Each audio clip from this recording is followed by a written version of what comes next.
اب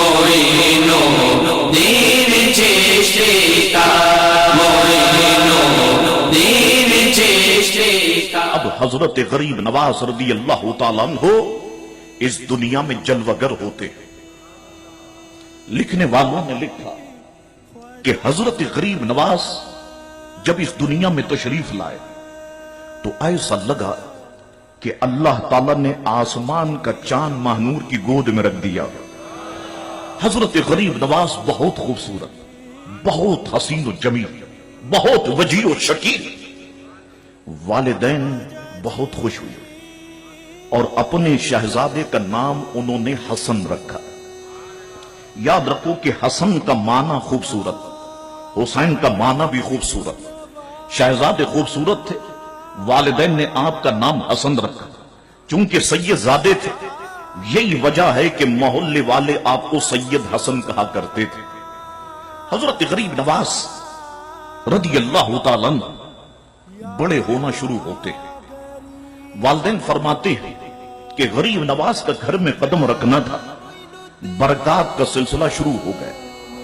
وہ لوگ کہ جو ہماری جان تک کے دشمن بن چکے تھے، جب غریب نواز اس دنیا میں تشریف لائے وہ سب کے سب لوگ ہمارے دوست بن گئے، اور اللہ تبارک و تعالی نے رزق کے دروازے کھول دیے، اور اللہ تبارک و تعالی نے بہت سا رزق ہم لوگوں کو عطا فرمایا۔ اب حضرت غریب نواز رضی اللہ تعالیٰ عنہ بڑے ہوتے، والد محترم کی انگلی پکڑ کے چلنا شروع کرتے، اور جب تھوڑے بڑے ہوئے تو والد محترم کے ساتھ باقاعدہ فجر ہو یا عشاء ہو، کوئی نماز، حضرت غریب نواز اپنے والد کے ساتھ جماعت کے ساتھ نماز ادا فرماتے، مسجد جاتے اور جماعت کے ساتھ نماز ادا فرماتے۔ اب جب نماز سے واپس آتے تو ظاہر سی بات کہ غریب نواز تو اکیلے اپنی گلی میں اپنے محلے میں بچے تو نہیں تھے، اور بھی بچے اور بھی آپ کے دوست و احباب، وہ سارے کے سارے لوگ غریب نواز سے کہتے، آؤ سید حسن، دیکھو تم نے نماز پڑھ لی، اب کھیل کا وقت ہے، ہم کھیلتے ہیں۔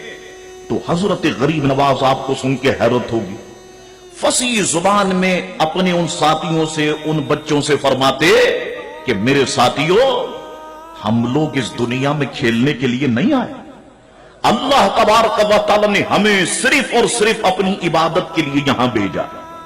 اب جب محلے کے بزرگ حضرت غریب نواز کی باتوں کو سماعت کرتے تو وہ آپس میں ایک دوسرے سے کہتے، یہ جو سید غیاث الدین کا بیٹا ہے، تم اس کو معمولی نہیں سمجھنا، یہ سید غیاث الدین کا بیٹا محلے کے سارے بچوں سے مختلف ہے، اور دیکھنا کہ ایک وقت آئے گا کہ اللہ تعالیٰ اس بچے کو مقام بلند عطا فرمائے گا۔ تو جیسا بزرگوں نے کہا ویسا ہی غریب نواز کے ساتھ ہوا۔